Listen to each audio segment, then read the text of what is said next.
오늘 읽으신 하나님의 말씀은 시편 124편 1절에서 8절까지의 말씀입니다.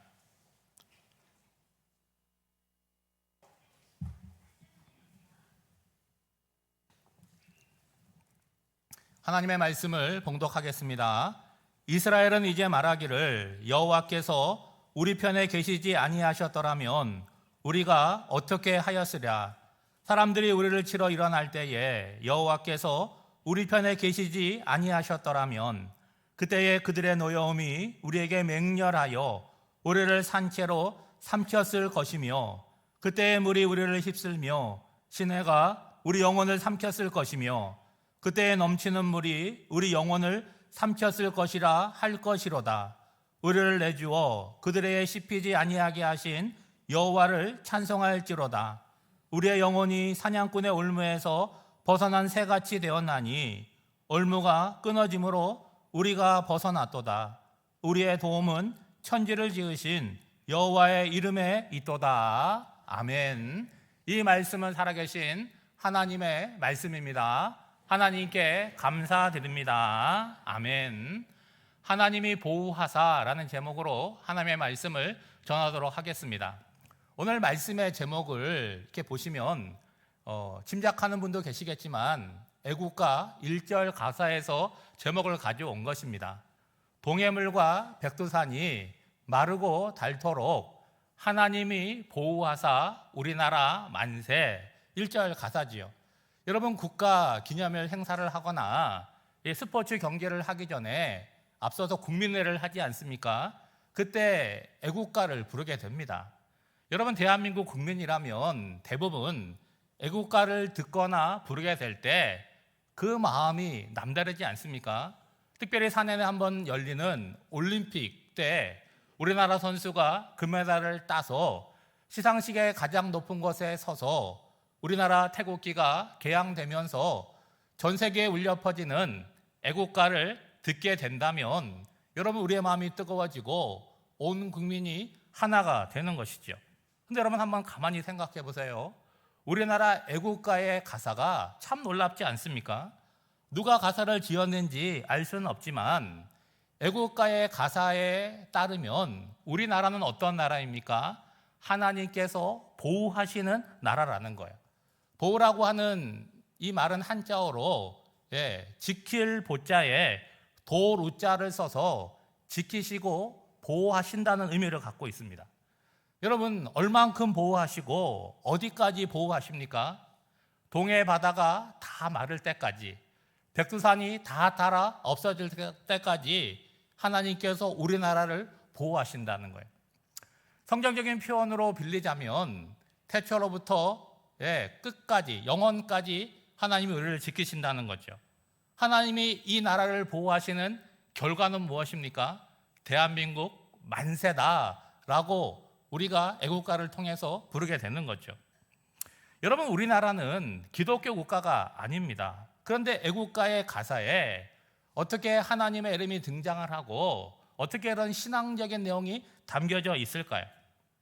기독교 국가로 불리는 미국의 그 국가가 있지 않습니까? 그 국가의 가사를 쭉 보면요, 전쟁의 포화 속에 휘날리는 그들의 성조기를 찬양하는 내용이 그들의 국가의 가사입니다. 여러분, 영국은 어떨까요? 영국의 국가에 하나님이 등장하지만 왕을 세우시고 보호하시기를 그렇게 노래하고 있을 뿐입니다. 신앙의 유무와 상관없이 대한민국 국민 모두는 애국가를 부르면서 하나님께서 우리나라를 보호하시고 지키신다는 그 고백을 하게 되는 거죠. 오늘 본문인 시편 124편의 표제를 보면 다윗이 지은 시로 되어 있습니다. 여러분, 이스라엘 역사 가운데 이 다윗이 왕으로 있던 시대는 가장 전성기라고 얘기할 수 있겠죠. 그 이유가 어디에 있겠습니까? 하나님과 다윗의 관계가 좋았기 때문입니다. 오늘 보면 1절 말씀을 새 번역으로 보면 이렇게 기록하고 있죠. 이스라엘아, 대답해 보아라. 주님께서 우리 편이 아니셨다면 우리가 어떠하였겠느냐. 영어 성경을 보면 2% 시작이 되는 가정법 문장으로 되어 있습니다. 지금 어떤 일이 진행되고 있는 그런 상황이 아닌 거예요. 사건과 문제가 이미 지나간 다음입니다. 그러니까 이미 한참 지나간 과거를 회상하면서 그 일로 말미암아 너는 무엇을 느꼈고 어떤 체험을 했는지 이제 한번 말해보라고 공동체에 요구하는 거죠. 문제 가운데 있을 때는요, 한 치 앞도 예측할 수가 없었습니다. 이러다가 정말 모든 것이 끝장나는 줄 알았습니다. 그런데 이제는 과거를 돌아보면서 웃음기 가득한 목소리로 말할 수 있게 되었다는 거죠. 특별히 1절 말씀을 제의적인 관점으로 보면 예배의 자리로 초청하는 거예요. 우리가 지금 예배를 드리고 있는데 예배의 자리에 나올 때 하나님의 말씀을 듣기 위하여 침묵하는 그런 모습도 필요하지만 우리가 갖고 있는 하나님에 대한 감사와 신앙을 입을 열어서 우리의 목소리로 고백하는 요소도 있는 거죠. 여러분, 신앙은 배우고 훈련하는 요소가 있지만 언제든지 나의 것으로 받아들여야 되는 거죠. 그리고 우리의 신앙을 우리의 목소리로, 우리의 언어로 고백되어야 합니다. 그래서 시인은 지금 공동체를 향해서 너의 신앙 경험, 체험을 고백해 보라고 요청하고 있는 것입니다.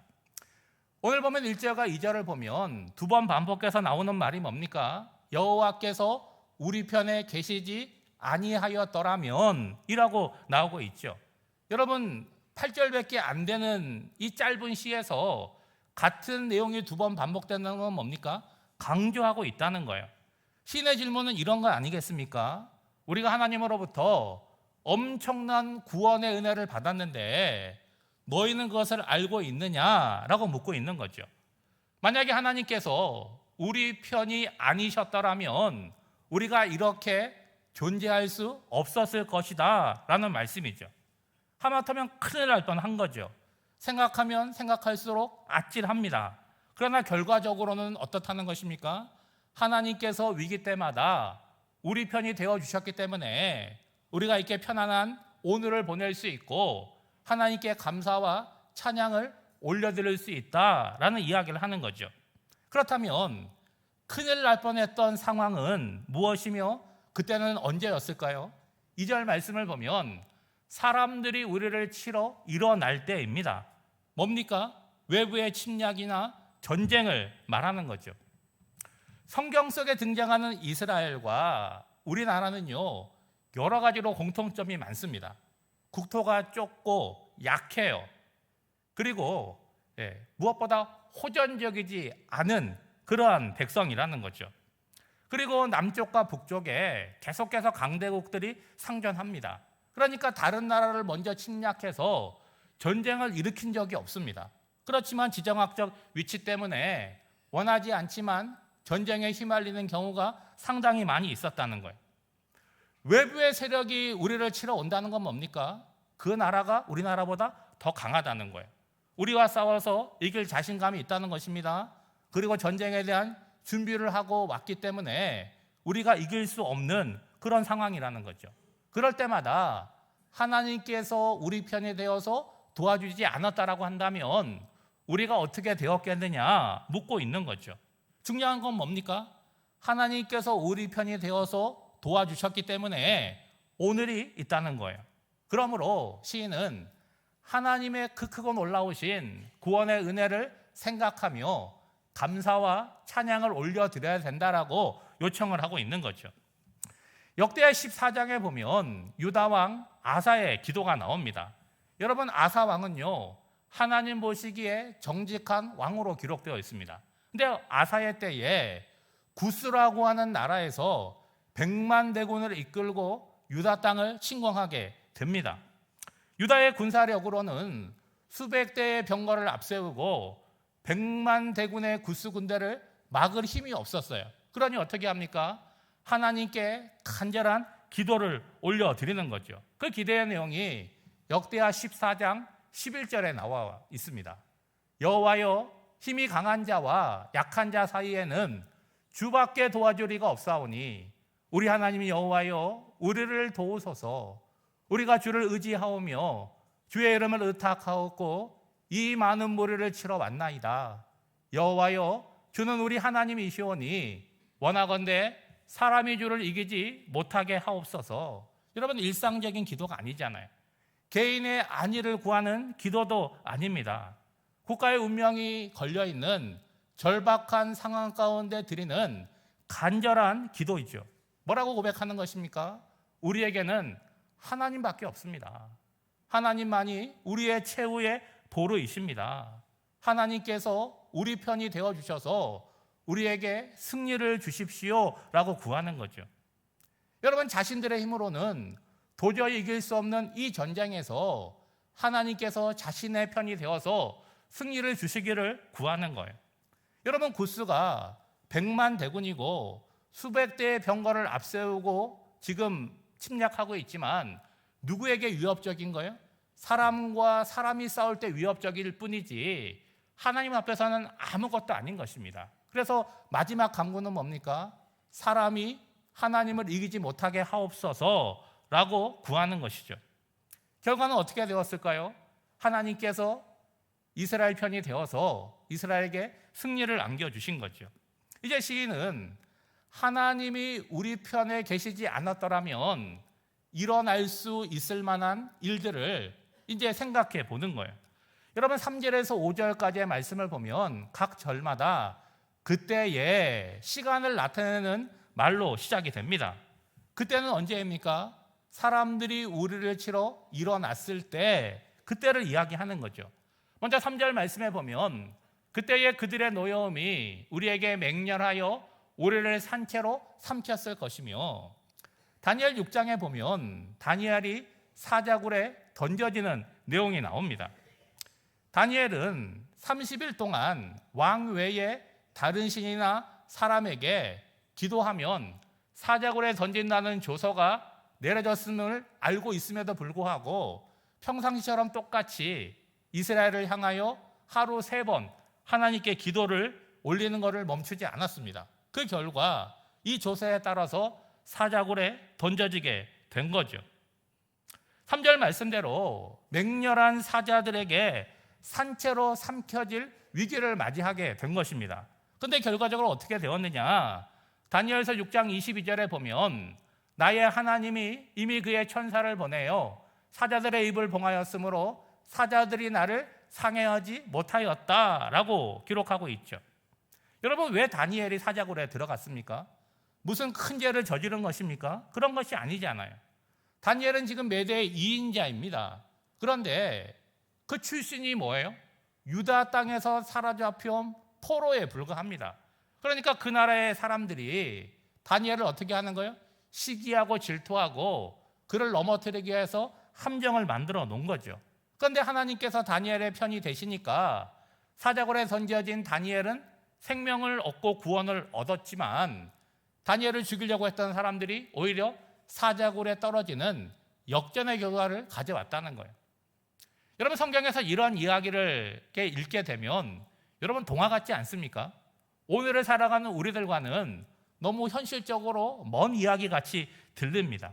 그러나 다니엘을 통해서 보여주는 신앙적인 원리를 우리가 배워야 되는 거죠.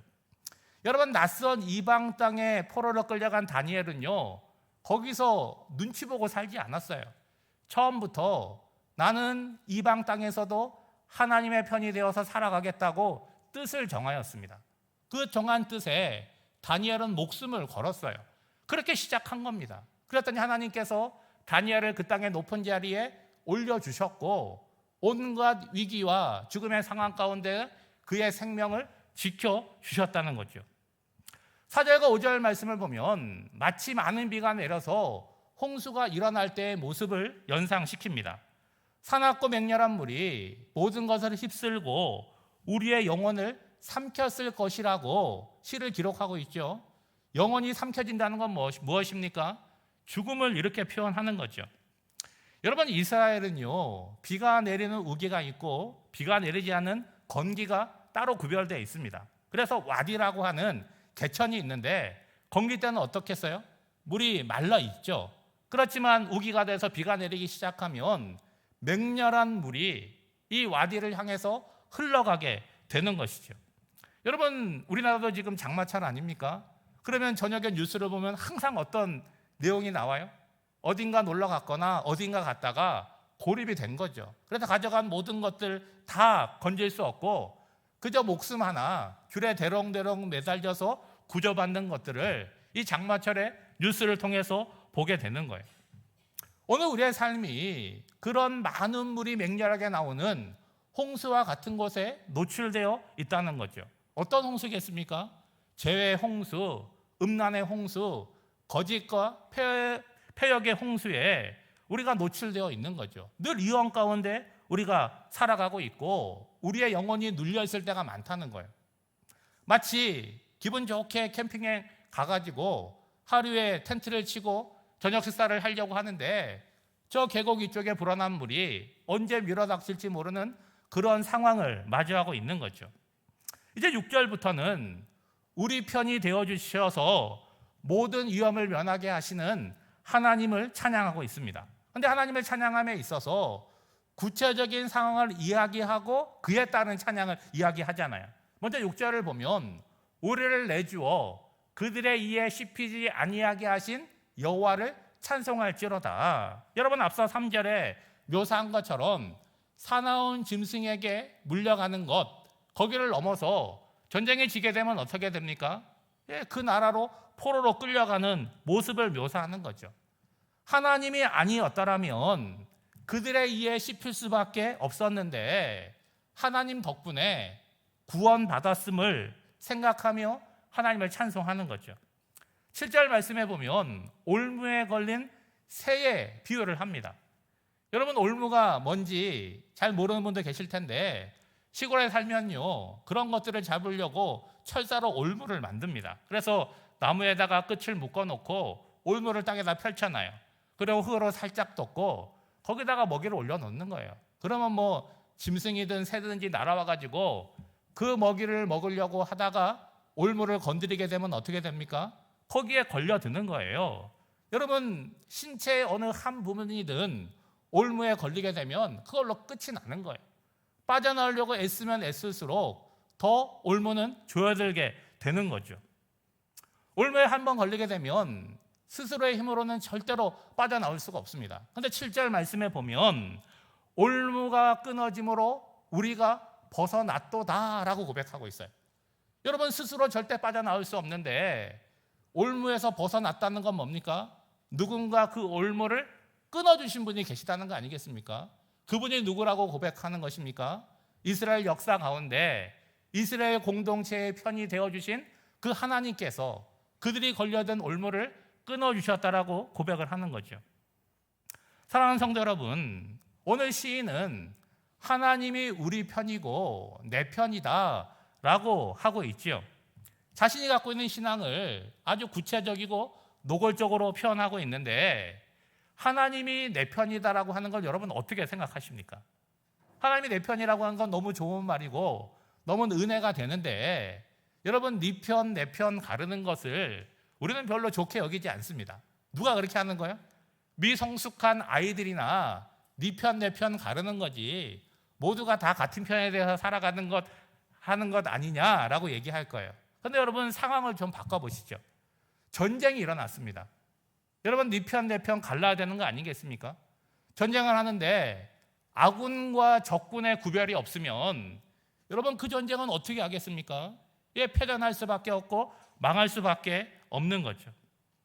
하나님이 우리 편이라는 것은 시인이 살아가는 삶의 자리에서 공동체가 경험하였고 그리고 그 경험을 통해서 고백하는 바를 표현한 거죠. 하나님의 입장에서 한번 생각해 보시죠. 하나님은 누구를 편 먹겠습니까? 하나님은 모든 인류, 심지어 하나님이 창조하신 모든 피조물이 하나님의 것이고 하나님의 소유인 거죠. 사랑하는 성도 여러분, 이스라엘 역사 가운데 이스라엘의 편이 되어주신 그 하나님께서 우리나라 역사 속에서도 우리의 편이 되어주셨다라고 하는 것을 여러분 혹시 알고 계십니까? 6월달은 국가적으로 호국 보훈의 달이에요. 오늘이 22일이니까 이제 3일만 있으면 6.25 전쟁이 있었던 날입니다. 그리고 올해는 무려 6.25 전쟁이 있었던 75주년이 되는 그러한 날이죠. 우리나라 역사를 반만년이라고 하지 않습니까? 그 반만년의 역사 가운데 가장 끔찍한 사건으로 기록된 것이 바로 6.25입니다. 그뿐만이 아니라 세계의 전쟁 역사 가운데서도 그 유래를 살펴볼 수 없는 전쟁으로 기록되어 있죠. 무엇보다 여러분, 일본의 오랜 지배 아래서 해방을 맞이하고 불과 5년이 되지 않아서 일어난 전쟁입니다. 외부의 침략으로 일어난 전쟁이 아니에요, 여러분. 한 결의고 한 동포고 한 형제가 서로에게 총과 칼을 겨누어서 한반도를 피로 물들인 끔찍한 전쟁이었습니다. 요즘은 6.25 전쟁을 이야기하는 사람들이 거의 없습니다. 근데 여러분, 우리가 알고 있지 않습니까? 1950년 6월 25일 오전 4시에 여러분, 북한군 20만 명이 소련제 탱크 250대를 앞세워서 남침을 하지 않았습니까? 그때 우리나라는 이 전쟁이 일어날지도 모르고 그리고 아무런 대비가 되어 있지 않았습니다. 그래서 개전하고 3일 만에 서울이 함락되었어요. 그리고 부산까지 쫓겨가는 데는 그리 오랜 시간이 걸리지 않았습니다. 그러면 여러분, 이 전쟁에서 우리가 어떻게 살아남았습니까? 오늘 어떻게 이 자유와 평화를 누리며 살아갑니까?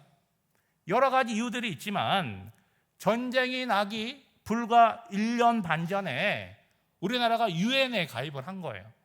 여러분, 유엔에 가입한 이 사연도 정말 하나님의 은혜가 아니면 있을 수 없는 일이에요. 왜냐하면 소련이 거기 있는데 소련이 그에 참여하지 않았기 때문에 우리나라가 유엔에 가입하게 된 거죠.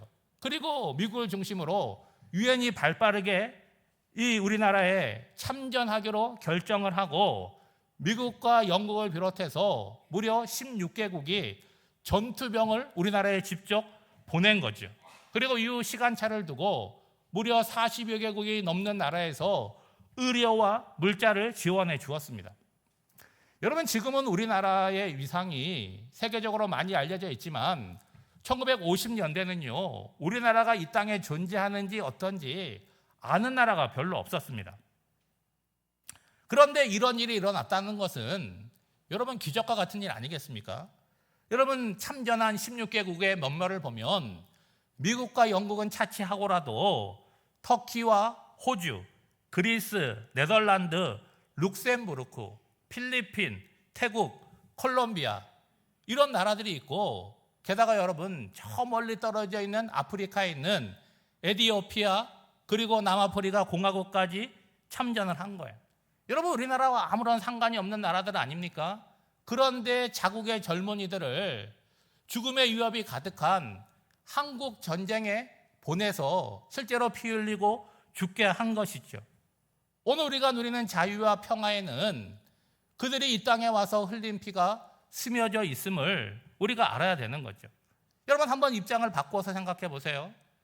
지금 어떤 나라에서 전쟁이 벌어졌는데 우리의 자녀들이 그 전쟁에 참전해야 된다 그러면 여러분, 우리 국민들 가운데 단 한 명이라도 보내야 된다라고 찬성하는 사람들이 있겠습니까?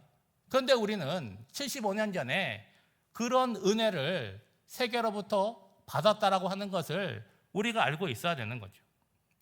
여러분, 6.25 전쟁의 결과는 너무나 참혹했습니다. 인명피해가 무려 300만 명에 달한 거죠. 유엔군과 한국 군대의 전사자가 30만 명을 넘어섰고 부상자는 무려 70만 명에 달하였습니다. 민간인 사상자로 기록된 것만 해도 25만 명에 이르렀고 전쟁 중 행방불명이 되었거나 납치가 된 사람들도 무려 40만 명이 넘었다는 거예요. 전쟁으로 남편을 잃은 미망인이 32만 명이었고 부모를 모두 잃은 고아는 무려 53만 명에 이르렀다는 거죠. 여러분, 이 죽은 사람들 그리고 부상당한 사람들 이것만 보아도 이 전쟁이 얼마나 참혹했는지 알 수 있지만 여러분, 전쟁을 통해서 살아남은 사람들도 온 국토가 폐허가 되었으니까 먹고 사는 문제에 큰 어려움을 겪었음을 우리가 짐작할 수 있는 거죠. 그때로부터 여러분 75년의 세월이 흘렀습니다. 우리는 여전히 전쟁을 휴전하고 있는 분단된 조국 가운데 살아가고 있습니다. 이제 6.25를 직접적으로 경험하신 분들은 뭐 거의 없을 거예요. 아마 80이 넘은 분들이나 기억하고 있을지 모르겠습니다. 그리고 오늘을 살아가는 저를 비롯한 대부분의 우리나라 사람들은 우리가 누리는 이 평화가 어떤 희생을 치르고 누구의 희생을 치르고 지금 누리고 있는지를 전혀 기억하지 않고 살아가는 거죠. 오늘 시인은 우리들에게 이제는 한번 말해보라고 요구하는 거죠. 여호와께서 우리 편에 계시지 않았더라면 우리의 오늘이 과연 있었겠느냐 지금 물어보고 있는 거예요. 미국 대통령 링컨의 유명한 일화가 있습니다. 남북전쟁이 한참 치열하게 벌어질 때 링컨이 속한 북군이 남군에 의해서 전세가 밀릴 때 교계의 지도자들이 링컨을 찾아와서 이렇게 소망을 이야기한 거죠. 하나님께서 우리 편이 되시기를 우리는 기도하고 있습니다. 그러자 링컨이 단호하게 이야기합니다. 하나님이 우리 편이든 아니든 저는 관계가 없습니다. 여러분, 이상한 얘기 아닙니까? 아니, 대통령님 어떻게 그렇게 말할 수 있습니까? 라고 묻자 링컨이 이어서 이렇게 말합니다. 제가 가장 깊이 염려하는 것은 우리가 지금 하나님의 편에 서 있는가 하는 것입니다. 왜냐하면 하나님은 언제나 옳기 때문입니다. 여러분, 그렇지 않습니까? 북군만 그렇게 기도하겠습니까? 남군도 하나님이 우리 편이 되어서 우리에게 승리를 주시기를 기도했겠죠. 그러나 링컨은 우리 북군이 하나님의 뜻에 합당해야 되고 우리가 그분의 편에 서야 함을 강조한 것이죠. 오늘 시인이 하나님이 우리 편이라는 것은 신앙생활을 하는 우리들이 반드시 붙들어야 되는 관점이라는 거예요. 어떤 말을 할 때 그 말이 옳고 그른 것도 있지만 어떤 상황과 맥락 가운데 그 말을 하는지를 유심히 살펴봐야 됩니다. 특별히 하나님의 말씀도 마찬가지인 거죠. 성경의 맥락을 잃어버리면 하나님의 말씀이라고 할지라도 본래의 뜻을 잃어버리고 왜곡되게 되는 것이죠. 오늘 시편에서 이스라엘 공동체는 오랜 역사의 경험을 통해서 하나님에 대해서 이렇게 신앙 고백을 한 것입니다. 수많은 위기의 순간마다 구원의 은총을 베푸신 하나님에 대해서 우리 편이 되어주셨다고 고백하며 감사하는 거죠. 이것은 과거에 대한 감사로 끝나는 것이 아니라 오늘과 장차 만나게 될 그런 위기와 위험 가운데서도 힘이 되어주고 능력이 되어주고 소망이 되는 것입니다. 시인은 이제 자신의 시에 결론을 내립니다. 8절입니다. 우리의 도움은 천지를 지으신 여호와의 이름에 있도다. 하나님이 보호하시는 복된 나라의 국민으로서 감사와 자부심을 가지고 나라와 민족을 위하여 기도할 뿐만이 아니라 오늘 우리의 삶이 언제나 하나님의 편에 서는 저와 여러분이 되시기를 주님의 이름으로 축복합니다. 기도하겠습니다. 하나님 아버지, 주께서 이 나라와 우리의 삶을 보호하시지 않았다면 우리는 어떻게 되었겠습니까? 한결같은 사랑으로 위기를 만날 때마다 기가 막힌 방법으로 길을 열어주시고 은혜를 베풀어 주심에 감사와 찬송과 영광을 올려드립니다. 오늘을 살아갈 때 하나님의 은혜와 소중한 삶을 바쳐 헌신과 희생을 아끼지 않은 분들을 기억하고 감사하는 마음을 가지게 하옵소서. 그리고 오늘 우리 앞에 놓여진 사명과 책임을 외면하지 않고 성실함으로 감당하게 하옵소서. 예수님의 이름으로 기도하옵나이다. 아멘.